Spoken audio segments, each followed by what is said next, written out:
وہ خزائن جو ہزاروں سال سے مدفون تھے، اب میں دیتا ہوں اگر کوئی ملے امیدوار، کوئی ملے امیدوار۔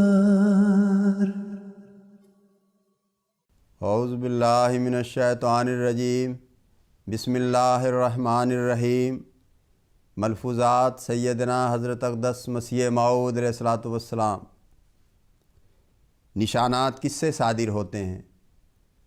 حضور علیہ الصلوۃ والسلام فرماتے ہیں، نشانات کس سے صادر ہوتے ہیں؟ جس کے اعمال بجائے خود خوارق کے درجہ تک پہنچ جائیں۔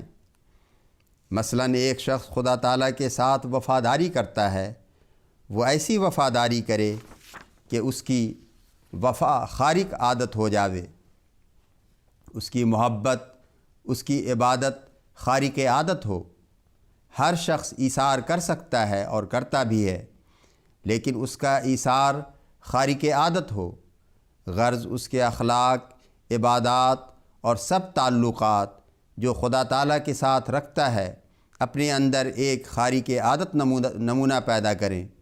تو چونکہ خارق عادت کا جواب خارق عادت ہوتا ہے، اس لیے اللہ تعالیٰ اس کے ہاتھ پر نشانات ظاہر کرنے لگتا ہے۔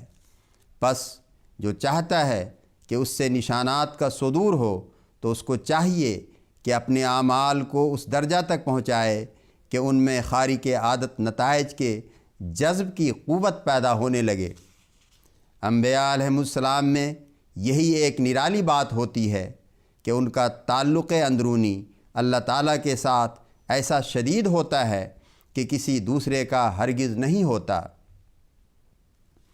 ان کی عبودیت ایسا رشتہ دکھاتی ہے کہ کسی اور کی عبودیت نہیں دکھا سکتی۔ پس اس کے مقابلہ میں ربوبیت اپنی تجلی اور اظہار بھی اسی حیثیت اور رنگ کا کام کرتی ہے۔ عبودیت کی مثال عورت کی سی ہوتی ہے کہ جیسے وہ حیا و شرم کے ساتھ رہتی ہے، اور جب مرد بیاہنے جاتا ہے تو وہ اعلانیہ جاتا ہے، اسی طرح پر عبودیت پردہ خفا میں ہوتی ہے، لیکن الوہیت جب اپنی تجلی کرتی ہے تو پھر وہ ایک بین امر ہو جاتا ہے، اور ان تعلقات کا جو ایک سچے مومن اور عبد اور اس کے رب میں ہوتے ہیں خارق عادت نشانات کے ذریعہ ظہور ہوتا ہے۔ انبیاء علیہم السلام کے معجزات کا یہی راز ہے، اور چونکہ رسول اللہ صلی اللہ علیہ وسلم کے تعلقات اللہ تعالیٰ کے ساتھ کل انبیاء علیہم السلام سے بڑھے ہوئے تھے، اس لیے آپ صلی اللہ علیہ وسلم کے معجزات بھی سب سے بڑھے ہوئے ہیں۔ پھر طاعون کی خبر سن کر حضور علیہ السلام نے فرمایا، یہ خدا تعالیٰ کی طرف سے کس قدر تنبیہ ہے۔ اگر اب بھی دل بیدار نہ ہو اور اب بھی خدا سے صلح کا عہد باندھنے کے لیے مستعد نہ ہوں تو کیسی بدقسمتی ہے۔ افسوس ہے کہ لوگ اب بھی خدا تعالیٰ کی طرف توجہ نہیں کرتے اور فسق و فجور اور شوخیوں سے باز نہیں آتے۔ اگر کسی کی اولاد اور عزیزوں پر آفت آ جاوے تو ساری باتیں رہ جائیں، پھر کس شیخی اور بھروسہ پر انسان خدا سے اس قدر سرکشی کرتا ہے؟ وہ اس کی حکومت سے کہیں بھاگ کر نہیں جا سکتا۔ جب یہ حال ہے تو سب سے بہتر اور محفوظ طریق عذاب الہی سے بچنے کا تو خود اس کی ہی پناہ میں آنا ہے۔ وہ احمق ہے جو خدا کے حدود کو توڑ کر نکلتا ہے اس لیے کہ امان پاوے۔ وہ مصیبت کو بلاتا ہے اور عذاب کو جذب کرتا ہے۔ اب وقت ہے کہ مسلمان اپنے ایمان اور توبہ کی تجدید کریں۔ یہ وقت آیا ہے کہ خدا اپنا وجود دکھانا چاہتا ہے اور اپنی ہستی کو منوانا چاہتا ہے۔ اللہ تعالیٰ پر ایمان لانے اور اس کو مستحکم اور مضبوط کرنے کی 3 صورتیں ہیں، اور خدا تعالیٰ نے وہ تینوں ہی سورہ فاتحہ میں بیان کر دی ہیں۔ اول، اللہ تعالیٰ نے اپنے حسن کو دکھایا ہے، جبکہ جمیع محامد کے ساتھ اپنے آپ کو متصف کیا ہے۔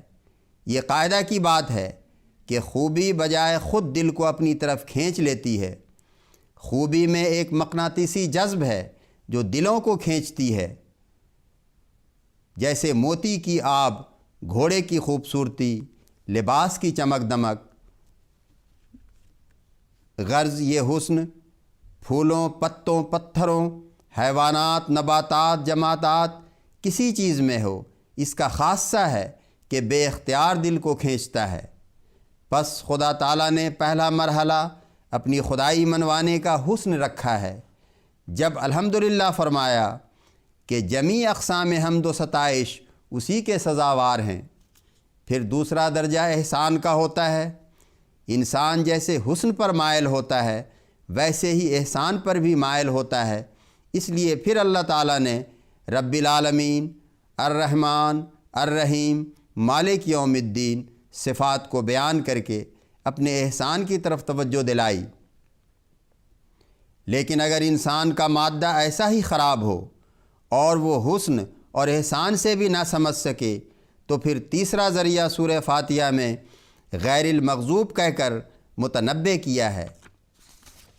اعلیٰ درجہ کے لوگ تو حسن سے فائدہ اٹھاتے ہیں، اور جو ان سے کم درجہ پر ہوں وہ احسان سے فائدہ اٹھا لیتے ہیں، لیکن جو ایسے ہی پلید تباہ ہوں ان کو اپنے جلال اور غضب سے متوجہ کیا ہے۔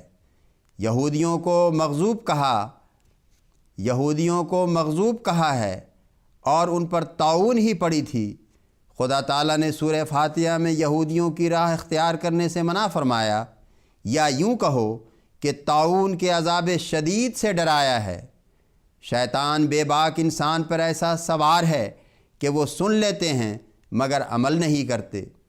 اصل یہ ہے کہ جب تک جذبات اور شہوات پر ایک موت وارد ہو کر انہیں بالکل سرد نہ کر دے، خدا تعالیٰ پر ایمان لانا مشکل ہے۔